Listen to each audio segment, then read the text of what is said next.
ओम शांति। आज बाबा के 8 तारीख के महावाक्य हैं। बाबा ने आज कहा, मीठे बच्चे, तुम्हारी पढ़ाई का फाउंडेशन है प्योरिटी। प्योरिटी है तब योग का जौहर भर सकेगा। योग का जौहर है तो वाणी में शक्ति होगी। बाबा ने कितना अच्छा लिंक बताया।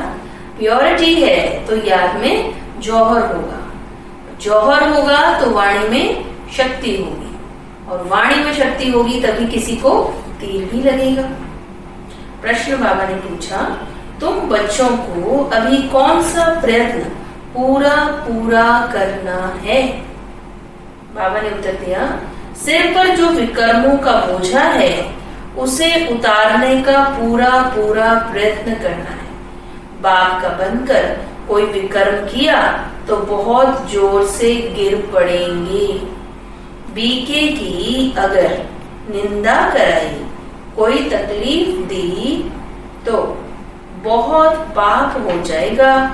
फिर ज्ञान सुनने सुनाने से कोई फायदा नहीं। ओम शांति। रूहानी बाप बच्चों को समझा रहे हैं कि तुम पतित से पावन बन पावन दुनिया का मालिक कैसे बन सकते हो। पावन दुनिया को स्वर्ग अथवा विष्णुपुरी लक्ष्मी नारायण का राज्य कहा जाता है। विष्णु अर्थात लक्ष्मी नारायण का कंबाइंड चित्र ऐसा बनाया है, इसलिए समझाया जाता है। बाकी विष्णु की जब पूजा करते हैं तो समझ नहीं सकते कि यह कौन है। महालक्ष्मी की पूजा करते हैं परंतु समझते नहीं कि यह कौन है। बाबा अभी तुम बच्चों को भिन्न भिन्न रीति से समझाते हैं। अच्छी रीति धारण करो। कोई की बुद्धि में रहता है कि परमात्मा तो सब कुछ जानते हैं, हम जो कुछ अच्छा व बुरा करते हैं वह सब जानते हैं। अब इसको अंधश्रद्धा का भाव कहा जाता है। भगवान इन बातों को जानते ही नहीं। तुम बच्चे जानते हो भगवान तो है पतितों को पावन बनाने वाला। पावन बनाकर स्वर्ग का मालिक बनाते हैं। फिर जो अच्छी रीति पढ़ेंगे वह ऊंच पद पाएंगे। बाकी ऐसे नहीं समझना है कि बाप सबके दिलों को जानते हैं। यह फिर बेसमझी कही जाएगी। मनुष्य जो कर्म करते हैं उनका फिर अच्छा या बुरा ड्रामा अनुसार उनको मिलता ही है। इसमें बाप का कोई कनेक्शन ही नहीं। यह ख्याल कभी नहीं करना है कि बाबा तो सब कुछ जानते हैं। बहुत हैं जो विकार में जाते हैं, पाप करते रहते हैं और फिर यहाँ अथवा सेंटर्स पर आ जाते हैं। समझते हैं बाबा तो जानते हैं, परंतु बाबा कहते हम यह धंधा ही नहीं करते हैं। जानी जाननहार अक्षर भी रॉन्ग है। तुम बाप को बुलाते हो कि आकर पतित से पावन बनाओ, स्वर्ग का मालिक बनाओ, क्योंकि जन्म जन्मांतर के पाप सिर पर बहुत हैं। इस जन्म के भी हैं, इस जन्म के पाप बतलाते भी हैं। बहुतों ने ऐसे पाप किए हैं जो पावन बनना बड़ा मुश्किल लगता है। मुख्य बात है ही पावन बनने की। पढ़ाई तो बहुत सहज है, परंतु विकर्मों का बोझा कैसे उतरे उसका प्रयत्न करना चाहिए। ऐसे बहुत हैं अथाह पाप करते हैं, बहुत डिससर्विस करते हैं, बी के आश्रम को तकलीफ देने की कोशिश करते हैं। इसका बहुत पाप चढ़ता है। वह पाप आदि कोई ज्ञान देने से नहीं मिट सकेंगे। पाप मिटेंगे फिर भी योग से। बाबा ने क्लियर किया, चाहे पिछले जन्म में कोई पाप कर्म किए हुए हैं या इस जन्म में पाप कर्म किए हुए हैं या बाबा के बनने के बाद भी कोई पाप कर्म किए हुए हैं, कोई भी विकार के वशीभूत होकर हमने कोई भी भूलें की हैं या हमने यज्ञ को किसी प्रकार का नुकसान पहुंचाया है, तो ये सारा जो पाप का बोझा है ये सिर्फ ज्ञान सुनने सुनाने से नहीं उतरेगा। बाबा ने क्लियर किया कि ये योग अग्नि से ही भस्म हो सकता है। पहले तो योग का पूरा पुरुषार्थ करना चाहिए, तब किसको तीर भी लग सकेगा। पहले पवित्र बने, योग हो तब वाणी में भी जौहर भरेगा। नहीं तो भल किसको कितना भी समझाएंगे, किसको बुद्धि में जचेगा ही नहीं, तीर लगेगा ही नहीं। जन्म जन्मांतर के पाप है ना, अभी जो पाप करते हैं वह तो जन्म जन्मांतर से भी बहुत हो जाते हैं। इसलिए गाया जाता है, सतगुरु के निंदक ठौर ना पाए। यह सत्य बाबा, सत्य टीचर, सत्य गुरु है। बाप कहते हैं, बीके की निंदा कराने वाले का भी पाप बहुत भारी है। पहले खुद तो पावन बने, किसको समझाने का बहुत शौक रखते हैं। योग पाई का भी नहीं, इससे फायदा क्या। बाप कहते हैं, मुख्य बात है ही याद से पावन बनने की। पुकारते भी हैं पावन बनने के लिए। भक्ति मार्ग में एक आदत पड़ गई है धक्के खाने की, फालतू आवाज करने की। प्रार्थना करते हैं, परंतु भगवान को कान कहाँ है। बगैर कान बगैर मुख सुनेंगे बोलेंगे कैसे। वह तो अव्यक्त है। यह सब है अंधश्रद्धा। तुम बाप को जितना याद करेंगे उतना पाप नाश होंगे। ऐसे नहीं कि बाप जानते हैं यह बहुत याद करता है, यह कम याद करता है। यह तो अपना चार्ट खुद को ही देखना है। हर एक को अपना चार्ट खुद ही देखना है। बाप ने कहा है, याद से ही तुम्हारे विकर्म विनाश होंगे। बाबा भी तुमसे ही पूछते हैं कि कितना याद करते हो। चलन से भी मालूम पड़ता है। कोई बच्चा कितना भी गए, हम तो बहुत याद करते हैं, हम तो बहुत त्यागी हैं, हम तो बहुत तपस्वी हैं। लेकिन उस आत्मा की चाल चलन से, उसके व्यवहार से, उसकी दृष्टि वृत्ति से, उसके पुरुषार्थ का अच्छे से मालूम पड़ जाता है। सिवाय याद के पाप कट नहीं सकते। ऐसे नहीं किसको ज्ञान सुनाते हो तो तुम्हारे व उनके पाप कट जाएंगे। नहीं, जब खुद याद करें तब पाप कटे। तो बाबा ने हमारी गलत फहमी दूर की।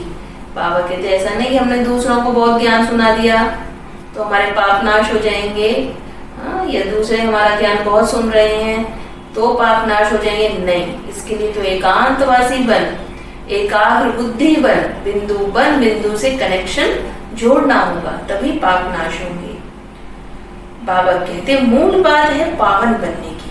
बाप कहते हैं, मेरे बने हो तो कोई पाप नहीं करो, नहीं तो बहुत जोर से गिर पड़ेंगे। उम्मीद भी नहीं रखनी है कि हम अच्छा पद पा सकेंगे। प्रदर्शनी में बहुतों को समझाते हैं तो बस खुश हो जाते हैं, हमने तो बहुत सर्विस की। परंतु बाप कहते हैं, पहले तुम तो पावन बनो। बाप को याद करो। याद में बहुत फेल होते हैं, ज्ञान तो बहुत सहज है। सिर्फ 84 के चक्र को जानना है। उस पढ़ाई में कितने हिसाब किताब पढ़ते हैं, मेहनत करते हैं, कमाएंगे क्या।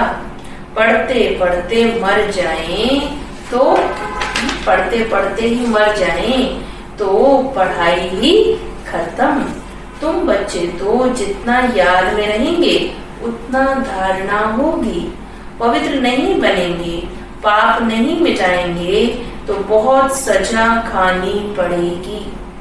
ऐसे नहीं, हमारी याद तो बाबा को पहुंचती ही है। बाबा क्या करेंगे, तुम याद करेंगे तो तुम पावन बनेंगे। बाबा उसमें क्या करेंगे, क्या शाबाश देंगे। बहुत बच्चे हैं जो कहते हैं हम तो सदैव बाप को याद करते ही रहते हैं, उनके बगैर हमारा है ही कौन। तो यह भी गपोड़ा मारते रहते हैं। याद में तो बड़ी मेहनत है, हम याद करते हैं या नहीं यह भी समझ नहीं सकते। अनजान से कह देते हम तो याद करते हैं। मेहनत बगैर कोई विश्व का मालिक थोड़े ही बन सकते हैं। ऊंच पद पा न सके, याद का जौहर जब भरे तब सर्विस कर सके। फिर देखा जाए कितनी सर्विस कर प्रजा बनाई। हिसाब चाहिए ना, हम कितने को आप समान बनाते हैं। प्रजा बनानी पड़े ना, तब राजाई पद पा सकते। वह तो अभी कुछ है नहीं, योग में रहें, जौहर भरे, तब किसको पूरा तीर लगे। शास्त्रों में भी है ना, पिछाड़ी में भीष्म पितामह द्रोणाचार्य आदि को ज्ञान दिया। जब तुम्हारा पतितपना निकल सतो प्रधान तक आत्मा आ जाती है, तब जौहर भरता है तो झट तीर लग जाता है। ये अच्छी बात बाबा ने कही कि जब हमारी याद में जौहर होगा तब तीर लगेगा। और अच्छे अच्छे जो भी भीष्म पितामह द्रोणाचार्य अर्थात आज दुनिया में जो भी विद्वान हैं या अपने अपने फील्ड के जो भी नेता अभिनेता जो भी हैं, राजनेता हैं, तो उन जो है दुनिया के हिसाब से जो अपने को पर्सनालिटी बोलते हैं, तो उन सब आत्माओं को भी तीर कब लगेगा। बाबा ने कहा जब तुम पावन बनेंगे, तुम अपनी उस सतो प्रधान स्टेज तक पहुंचेंगे, तो अपने आप ही उन्हें तीर लगेगा। यह कभी ख्याल नहीं करो कि बाबा तो सब कुछ जानते हैं, बाबा को जानने की क्या दरकार है, जो करेंगे सो पाएंगे। बाबा साक्षी होकर देखते रहते हैं।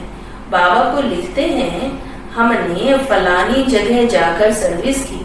बाबा पूछेंगे, पहले तुम याद की यात्रा पर तत्पर हो। पहली बात ही यह है, और संग तोड़ एक बाप संग रहो। देही अभिमानी बनना पड़े, घर में रहते भी समझना है, यह तो पुरानी दुनिया पुरानी देह है, यह सब खलास होना है। हमारा काम है बाप और वर्षे से। बाबा ऐसे नहीं कहते कि गृहस्थ व्यवहार में नहीं रहो, कोई से बात न करो। बाबा से पूछते हैं, शादी पर जाएं तो बाबा कहेंगे भल जाओ, वहां भी जाकर सर्विस करो। बुद्धि का योग शिव बाबा से हो, जन्म जन्मांतर के विकर्म याद बल से ही भस्म होंगे। यहाँ भी अगर विकर्म करते हैं तो बहुत सजाएं भोगनी पड़ेंगी। पावन बनते बनते विकार में गिरा तो मरा, एकदम पूर्जा पूर्जा हो जाते हैं। श्रीमत पर न चल, बहुत नुकसान करते हैं। कदम कदम पर श्रीमत चाहिए। ऐसे ऐसे पाप करते हैं जो योग लग न सके, याद कर न सके। कोई को जाकर कहेंगे भगवान आया है, उनसे वर्षा लो, तो वह मानेंगे नहीं, तीर लगेगा नहीं। बाबा ने कहा है, भक्तों को ज्ञान सुनाओ, व्यर्थ किसको न दो, नहीं तो और ही निंदा कराएंगे। कई बच्चे बाबा से पूछते हैं, बाबा हमको दान करने की आदत है, अब तो ज्ञान में आ गए हैं, अब क्या करें। बाबा राय देते हैं, बच्चे गरीबों को दान देने वाले तो बहुत है, गरीब कोई भूख नहीं मरते हैं। फकीरों के पास बहुत पैसे पड़े रहते हैं, इसलिए इन सब बातों से तुम्हारी बुद्धि हट जानी चाहिए। दान आदि में भी बहुत खबरदारी चाहिए। बहुत ऐसे ऐसे काम करते हैं, बात मत पूछो, और फिर खुद समझते नहीं कि हमारे सिर पर बोझा बहुत भारी हो जाता है। अपने ही खुद के कर्मों की गुह्यगति को नहीं समझते। ज्ञान मार्ग कोई हंसी कुड़ी का मार्ग नहीं है। बाप के साथ तो फिर धर्मराज भी है, वो बाप भी है तो धर्मराज भी है। धर्मराज के बड़े बड़े डंडे खाने पड़ते हैं। कहते हैं ना, जब पिछाड़ी में धर्मराज लेखा लेंगे तब पता पड़ेगा। जन्म जन्मांतर की सजाएं खाने में कोई टाइम नहीं लगता है। बाबा ने काशी कलवट का भी मिसाल समझाया है। तो धर्मराज की जो सजाएं हैं, बहुत समय की सजाएं, भले वो 1 सेकंड की होगी, लेकिन उसका जो पेन है वो उतना ही होगा गहरा। वह है भक्ति मार्ग, यह है ज्ञान मार्ग। मनुष्यों की भी बलि चढ़ाते हैं, यह भी ड्रामा में नूंद है। इन सब बातों को समझना है। ऐसे नहीं कि यह ड्रामा बनाया ही क्यों, चक्र में लाया ही क्यों, चक्र में तो आते ही रहेंगे। यह तो अनादि ड्रामा है ना। चक्र में न आओ तो फिर दुनिया ही न रहे। मोक्ष तो होता नहीं, मुख्य का भी मोक्ष नहीं हो सकता। 5000 वर्ष के बाद फिर ऐसे ही चक्र लगाएंगे। यह तो ड्रामा है। सिर्फ कोई को समझाने, वाणी चलाने से पद नहीं मिल जाएगा। पहले तो पतित से पावन बनना हो। तो मुख्य बात बाबा अंडरलाइन करा रहे हैं कि पावन बनना होगा। जितना हम प्योर होते जाएंगे उतना ही भविष्य में ऊंच पद की प्राप्ति होगी। ऐसे नहीं, बाबा तो सब जानते हैं। बाबा जान करके भी क्या करेंगे? पहले तो तुम्हारी आत्मा जानती है श्रीमत पर हम क्या करते हैं, कहाँ तक बाबा को याद करते हैं। बाकी बाबा यह बैठकर जाने, इससे फायदा ही क्या। आत्मा खुद जो करेगी, जैसा करेगी वैसा ही पाएगी। इसमें बाबा भी क्या करे। तुम जो कुछ करते हो सो तुम पाएंगे। बाबा तुम्हारी एक्ट और सर्विस से जानते हैं यह बच्चा अच्छी सर्विस करते हैं। फलाने ने बाबा का बनकर बहुत विकर्म किए हैं तो उसकी मुरली में जौहर भर न सके। यह ज्ञान तलवार है, उसमें याद बल का जौहर चाहिए।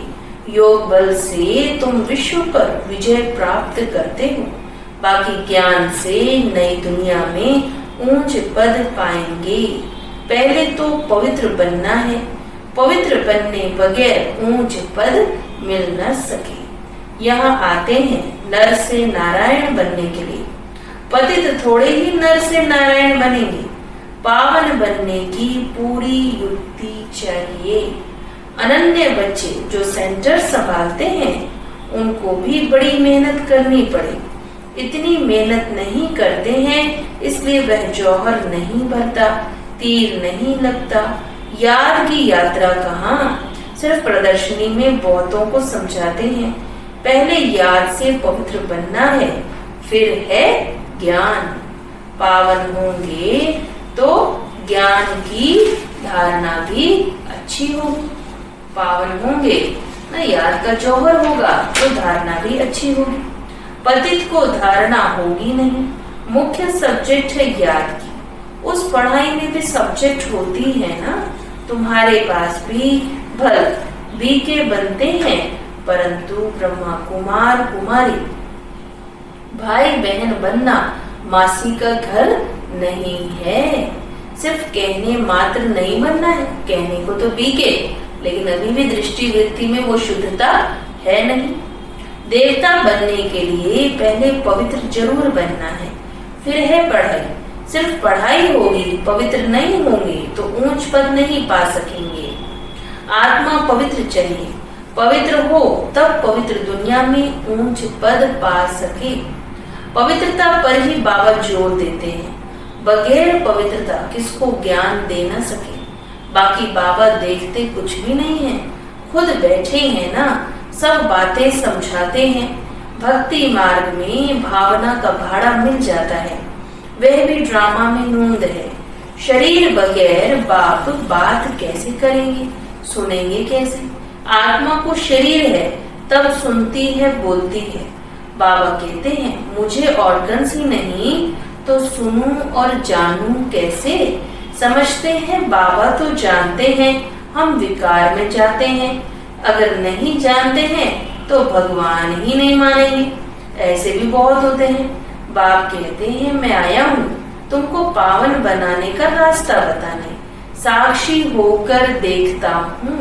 बच्चों की चलन से मालूम पड़ जाता है यह कपूत है व सपूत है। सर्विस का भी सबूत चाहिए ना। यह भी जानते हैं जो करता है सो पाता है। श्रीमत पर चलेगा तो श्रेष्ठ बनेगा, नहीं चलेगा तो खुद ही गंदा बनकर गिरेगा। कोई भी बात है तो क्लियर पूछो, अंधश्रद्धा की बात नहीं। बाबा सिर्फ कहते हैं याद का जौहर नहीं होगा तो पावन कैसे बनेंगे। इस जन्म में भी पाप ऐसे ऐसे करते हैं जो बात मत पूछो। यह है ही पाप आत्माओं की दुनिया, सतयुग है पुण्य आत्माओं की दुनिया। यह है संगम। कोई तो डल हेड है तो धारणा कर नहीं सकते, बाबा को याद नहीं कर सकते, फिर टू लेट हो जाएंगे। बम्बोर को आग लग जाएगी, फिर योग में भी रह नहीं सकेंगे। उस समय तो हाहाकार मच जाती है, बहुत दुख के पहाड़ गिरने वाले हैं। यही फुरना रहना चाहिए कि हम अपना राज्य भाग्य तो बाप से ले लेवें, देह अभिमान छोड़ सर्विस में लग जाना चाहिए। कल्याणकारी बनना है, धन व्यर्थ नहीं गंवाना है। जो लायक ही नहीं ऐसे पतित को कभी दान नहीं देना है। इसलिए बाबा ने ये यज्ञ रचा, जहाँ पवित्र आत्माओं का संगठन है, जहाँ पर श्रेष्ठ कार्य में हमारा तन मन धन लगता है। नहीं तो दान देने वाले पर भी आ जाता है। ऐसे नहीं कि ढिंडोरा पीटना है कि भगवान आया है। ऐसे भगवान कहलाने वाले भी भारत में बहुत हैं, कोई मानेंगे नहीं। यह तुम जानते हो, तुमको रोशनी मिली है। भगवान आया है, भगवान आया है, सिर्फ बोलने से भी काम नहीं चलेगा, क्योंकि दुनिया वाले भी बहुत परेशान हैं, सुनकर परेशान हैं कि दुनिया में आज कितने भगवान बनकर बैठे हुए हैं। लेकिन ये रोशनी तुम बच्चों को मिली है, और जितनी हम बच्चों में रोशनी होगी तो उतना ही हम ये चीज प्रत्यक्ष रूप से दूसरे को भी अनुभव करा सकेंगे कि वास्तव में भगवान इस तरह पर आए हुए हैं। अच्छा, मीठे मीठे सिके लदे बच्चों प्रति माता पिता बाप दादा का याद प्यार और गुड मॉर्निंग। रूहानी बाप की रूहानी बच्चों को नमस्ते। हम रूहानी बच्चों की रूहानी बाप दादा को याद प्यार गुड मॉर्निंग, नमस्ते नमस्ते नमस्ते जी। धारणा के लिए मुख्य सार है, पढ़ाई के साथ साथ पवित्र जरूर बनना है। ऐसा लायक व सपूत बच्चा बन सर्विस का सबूत देना है। श्रीमत पर स्वयं को श्रेष्ठ बनाना है। स्थूल धन भी व्यर्थ नहीं गंवाना है। पतितों को दान नहीं करना है। ज्ञान धन भी पात्र को देखकर देना है। वरदान है, सदा मोल्ड होने की विशेषता से संपर्क और सेवा में सफल होने वाले सफलता मूर्त भव। सदा मोल्ड होने की विशेषता से संपर्क और सेवा में सफल होने वाले सफलता मूर्त। जो आत्मा मोल्ड हो जाती है वही रियल गोल्ड है, और मोल्ड होने की क्वालिटी होने के कारण हर सेवा में भी वो सफलता पाते हैं। जिन बच्चों में स्वयं को मोल्ड करने की विशेषता है वह सहज ही गोल्डन एज की स्टेज तक पहुंच सकते हैं। जैसा समय, जैसे सर्कमस्टांस हो, उसी प्रमाण अपनी धारणाओं को प्रत्यक्ष करने के लिए मोल्ड होना पड़ता है। मोल्ड होने वाले ही रियल गोल्ड हैं। जैसे साकार बाप की विशेषता देखी, जैसा समय, जैसा व्यक्ति, वैसा रूप। ऐसे फॉलो फादर करो तो सेवा और संपर्क सब में सहज ही सफलता मूर्त बन जाएंगे। स्लोगन है, जहाँ सर्वशक्तिवान है वहाँ निर्विघ्न सफलता साथ है।